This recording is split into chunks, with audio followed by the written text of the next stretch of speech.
Well, welcome everyone. We are a gathering of vegan grandmothers. We started out as grandparents, understanding that there was a new, but a very ancient tribal understanding of the important role of grandparents. And in North America, we seem to have very little reverence for the elders in some traditions, and the older traditions, they really understood the power of grandparents. But the one thing that we do know is that grandchildren that have loving grandparents enjoy them very much. And that's what we all are here to talk about, that we are grandparents in love with our grandchildren. And not every one of us has been able to have an impact to create a vegan diet for our grandchildren. And what's that like? And how do we maintain our integrity in that place and also our sense of love and belonging? Beth, would you like to say something about being a vegan grandmother and what that means in the life work that you're doing right now? Thank you so much, Tammy. I just appreciate this vision of a million vegan grandmothers and want to extend an invitation to anybody out there, whether you identify as a grandmother or not, to join us. Having this consciousness of being a grandmother isn't the sole privilege or responsibility of just those of us who have children who have children. We all need to have the consciousness of being stewards of the earth and to shift what we center ourselves around as human societies to what will work for uplifting all life and making sure that all life can thrive, as opposed to what will make the most money for the fewest people. We need the grandmother consciousness, that consciousness of knowing that it's not just for me, but it's for those that come after me. So I want to say that what motivates me to do this work is all of the children of the world, my grandchildren, everybody's grandchildren. In terms of being a vegan grandmother, what's one of the most sacred things for me about it is that I have motivation to do this work. I'm 65 years old. I've had a lot of time on this beautiful earth that is so worthy of great stewardship. And I want all of the children of the world to have that as well for as long as they live, and for their children too as well. And so that is what motivates me. When I think about my precious little ones, I have one big grandchild who's way bigger than me, 17 years old and 6'4", and huge feet and all that. And then we have two little ones as well. And what I want for them is a world in which the human presence on earth is compassionate and just and kind and well-fed and sustainable and healthy. And that is essentially a vegan world.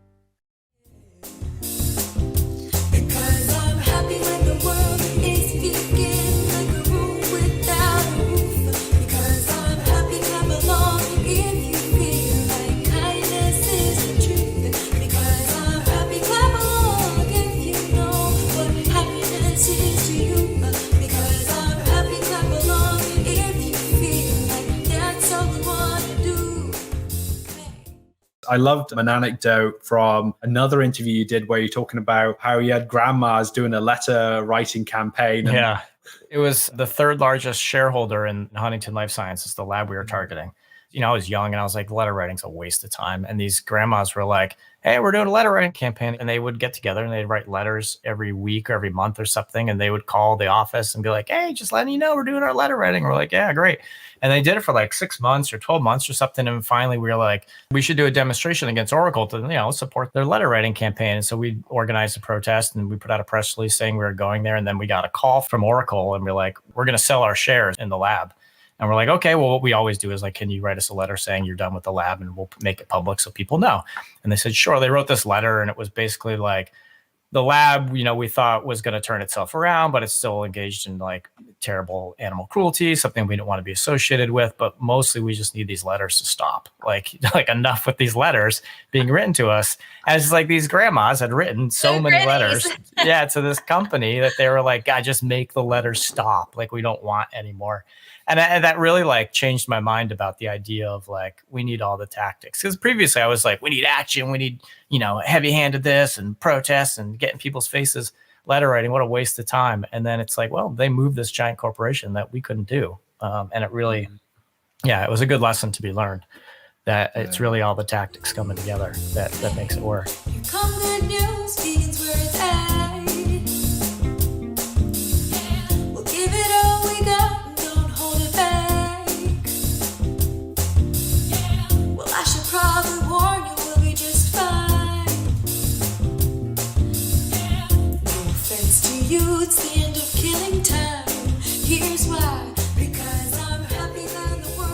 I wanted to read the pledge and the declaration of the vegan grandmothers for everyone on this very special day. As the million vegan grandmothers and wisdom keepers, we gather to express our fierce love for our children and grandchildren and invite everyone to take our Homo Ahimsa pledge. And Ahimsa is Sanskrit for non-harm, non-violence, a beautiful word. Here's the pledge, and we invite everyone to take this pledge. I pledge to honor and protect all the animals, peoples, and Mother Earth herself by following an infinitely sustainable, cruelty-free, vegan lifestyle that heals the climate and restores right relationships in the true spirit of Homo Ahimsa for all generations to come. And here is our declaration. We, the million vegan grandmothers, join together using the power of love. Love for the children and grandchildren of all beings and for Mother Earth. Welcome are all people, regardless of gender, age, and official grandmother status, who align with the values of veganism and this declaration. We affirm the right of all beings to live in a natural, toxic-free environment, which allows all to thrive and to lead sacred, liberated, sovereign, and joyful lives. The power of our love is unstoppable. We do not allow this planet and all who live here to be destroyed. We are creating a vegan world of peace, freedom, and loving kindness for all. We believe that the true nature of human beings and our highest calling is to be kind, compassionate, nonviolent, and partners with, not dominators of all life. We believe this is the time of the great awakening of humanity to leave behind the destructive nature of Homo Sapiens and become who we've always been destined to be, Homo Ahimsa. As vegan grandmothers, we are here to midwife the birth of the new compassionate human and bring in the new era of a vegan Ahimsa world so that our children and grandchildren and those of all species can thrive and be free. Thank you, everyone, for listening, and have a beautiful, beautiful day. Here's why, because I'm happy that the world is vegan, like a room without a roof. Because I'm happy clap along if you feel like kindness is the truth. Because I'm happy clap along if you know what happiness is to you. Yeah, clap along if you feel like that's all we wanna do.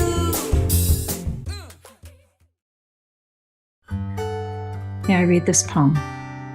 We come together in droves, swarms, earth walking from each direction, us vegan friends, teachers, the grandmothers, the spirit tellers, and the grandmother of us all, with the torch of vegan velocity, of wise ones seeking strength in our million, gathering for our children, grandchildren, and for their next 7 generations, if this will be. The next 7 generations, if this will be. The grandmothers are gathering strong. The grandmothers are here to sing a new song, a song to heal. We are coming together, us warriors of light, wisdom in our shining crow's feet and strong working hands.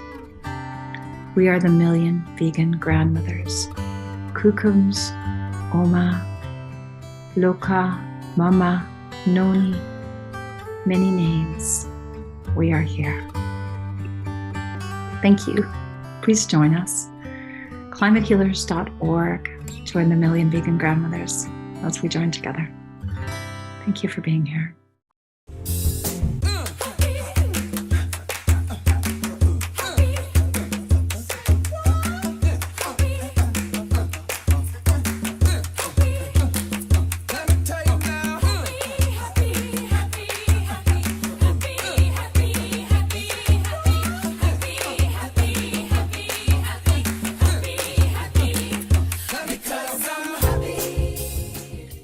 Hello, Erica. Hello, everyone. Pleased to be here. Yay.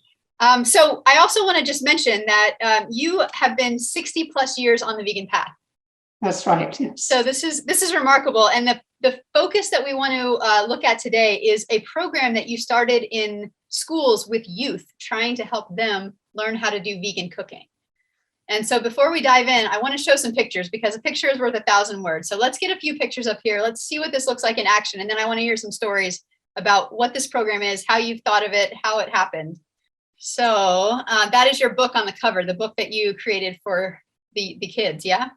Yes, that's the book that came out of the classes and the activities I was doing with children. And we involved quite a few kids in it, from the after-school program, neighborhood kids, family kids, and so on.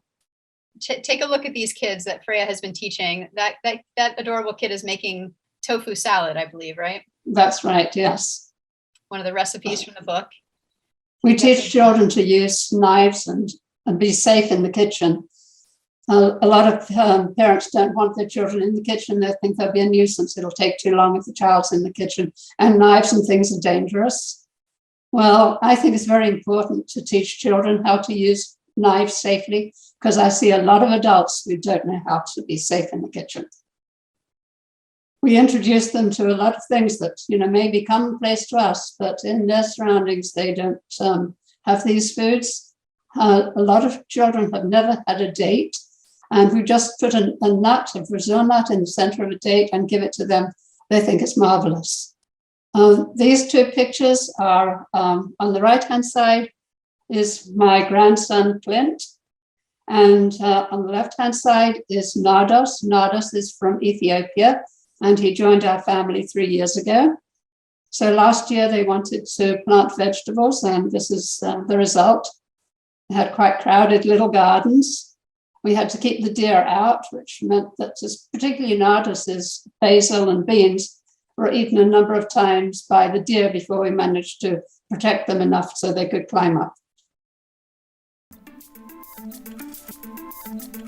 The idea that grandmas are more lenient and affectionate with the grandkids isn't uncommon, but now scientists have actually put it to the test. They did brain scans of grandmothers to measure how they reacted to grandchildren, other children, and their own offspring. Researchers tested the idea that one reason women live longer than men is because of the important role women play in their grandchildren's development. What they found was when grandmothers looked at pictures of their grandchildren, the part of their brain associated with emotional empathy lit up, suggesting they are predisposed to share an emotional bond with them. So hello, Celia. We are joining together as vegan grandmothers, and maybe soon there will be 1 million of us. So I'm wondering if you could tell us a little bit about yourself as a vegan grandmother and what you're doing as a vegan grandmother. Hi, Tammy. Thank you. I've been vegan for 10 years. My son brought the whole notion to our home and shared some of the documentaries at that time. We decided, let's do it. It was Wednesday. We decided to start being vegan on Saturday. That's been almost 10 years in April. As the vegan mother, I saw my role as really trying to find the food that we would eat, make it a very positive thing for us, and to share it as much as possible. As the years went along, got more into activism for animals, for the planet, and saw how reaching out would be helpful to share veganism. And so that was as a very caring mother, and with, moving along with my years. 3 years ago, we had the opportunity to meet this beautiful baby. My granddaughter, Aria, came to us. Totally wonderful. Her mother is an activist, so baby has been vegan from birth. So it just helps strengthen our veganism, our activism. So along the way, I have searched for opportunities to share vegan food, to share the joy of vegan food. If it's Chili's on Wheels in Skid Row, Los Angeles, if it's sharing a presentation on how to make tamale casserole at a community college, Veg Fest, or just hosting a meetup in my home to share vegan food. Those are the things that I've done. When we attended the Women's March in Los Angeles a few years back, veganism wasn't an issue at the top of the list for women's rights. However, we carried signs about how dairy is violence against females, and that we should, as women, defend those female animals, those cows, not be harmful to them. So that was a big day where we felt that as women who are vegan and who share this goal of healing our planet through veganism, it was very unifying for us, but also sharing that message with all these women was very powerful. And so I see the grandmothers sharing across the world by mouth, by example, by sharing food, by carrying their babies with them. It's the whole world getting together as the powerful women who grandmothers can be. So I see people around me, including a lot of grandmothers who I hope will be inspired to follow the program that I put together. It's an anti-addiction to the standard American diet protocol that's pretty straightforward and simple. As a single childless woman, when families come together, people like me have minimal influence over the menu. But the grandmothers, the real grandmothers, the big mamas, as we call them in this African American community, have all the influence. So when the big mamas go vegan and say, okay, this is how it's going to be, then everyone else will fall into line. So I've been promoting that idea in my family and other families I get a chance to speak to. I really think that magic can happen when Jewish culture, the woman who runs the house is the balabusta. So the balabustas are running it from a vegan perspective in an anti-cruelty, pro-health, environmental health stance, then everything changes because that's where the power lies. The women run the world. So grandmothers are the top of the chain of women. So y'all will run the world and I will happily be a part of helping you do that. So I can see everything changing, just flipping effortlessly, really, because it's the men, the patriarchy, that's resisting this change. So when the power is shifted into the hands of the feminine energies, then I think the sky is the limit. Teaching the next generation is being the example ourselves first, because you can't teach anybody unless you are an example for them, being positive and loving and understanding, but also striving for equality, which so many women all over the world don't have, and so many grandmas all over the world don't have. You know, we're living in the Western world where we take it for granted.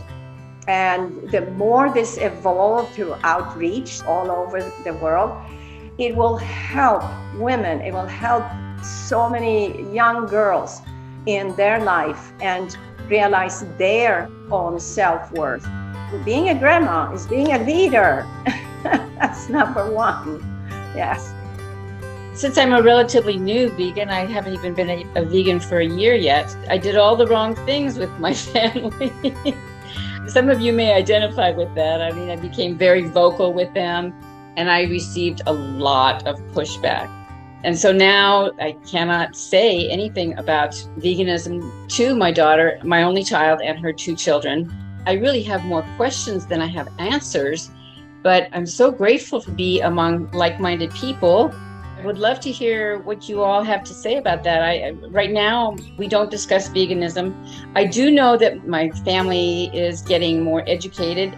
They do choose at this point not to give up meat. My grandson is a super picky eater, super picky. He's got a repertoire of maybe 5 things that he eats, and all of them are meat. and popcorn. But it's really great to be here. Thank you so much for having this. Thank you so much, Gabrielle.